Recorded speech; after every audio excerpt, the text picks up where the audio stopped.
এবার সাভলন কুরবানির হাটের আপডেট।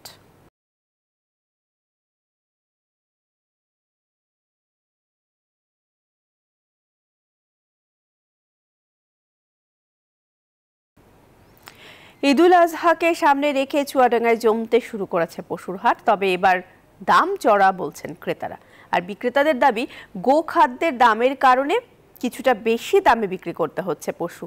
জামান আক্তারের পাঠানো তথ্য ও ছবিতে ডেস্ক রিপোর্ট। ঈদুল আজহার আর মাত্র বাকি সপ্তাহখানেক, এরই মধ্যে জমে উঠেছে চুয়াডাঙ্গার পশুর হাটগুলো। বেড়েছে গরু ছাগল সহ কোরবানির পশুর সরবরাহ, তবে বেচা বিক্রি এখনো কম। ক্রেতারা বলছেন গত বছরের তুলনায় চলতি বছর পশুর দাম বেশি। অন্যদিকে বিক্রেতারা বলছেন গোখাদ্যের দামের কারণে কিছুটা বেশি দামে বিক্রি করতে হচ্ছে কোরবানির পশু। ঈদের কদিন আগেই পুরো দামে বেচা বিক্রি শুরু হবে বলে জানাচ্ছেন তারা।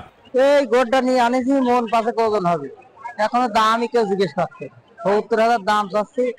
হাটে গরু আমদানি পর্যাপ্ত আছে, ক্রেতাও আছে পর্যাপ্ত।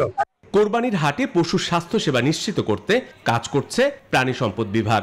এবারও আমরা গরুর হাটগুলোতে ফ্রি মেডিকেল ভেটেরিনারি টিম গঠন করব এবং সেখানে আগত যেসব গরু ছাগল আসবে তাৎক্ষণিকভাবে অসুস্থ হবে সেগুলোকে আমরা চিকিৎসা প্রদান করব এবং বিভিন্ন ধরনের পরামর্শ দিব। চুয়াডাঙ্গা জেলায় এবছর পশুর চাহিদা রয়েছে ১,৪১,০০০-এর মতো। এর বিপরীতে পশু প্রস্তুত রয়েছে ২,১০,০০০। Desk report, news 24।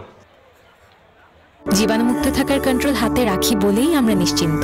সাভলন, জীবাণুমুক্ত প্রতিদিন। জীবাণুমুক্ত থাকার কন্ট্রোল হাতে রাখি বলেই আমরা নিশ্চিন্ত। সাভলন, জীবাণুমুক্ত প্রতিদিন।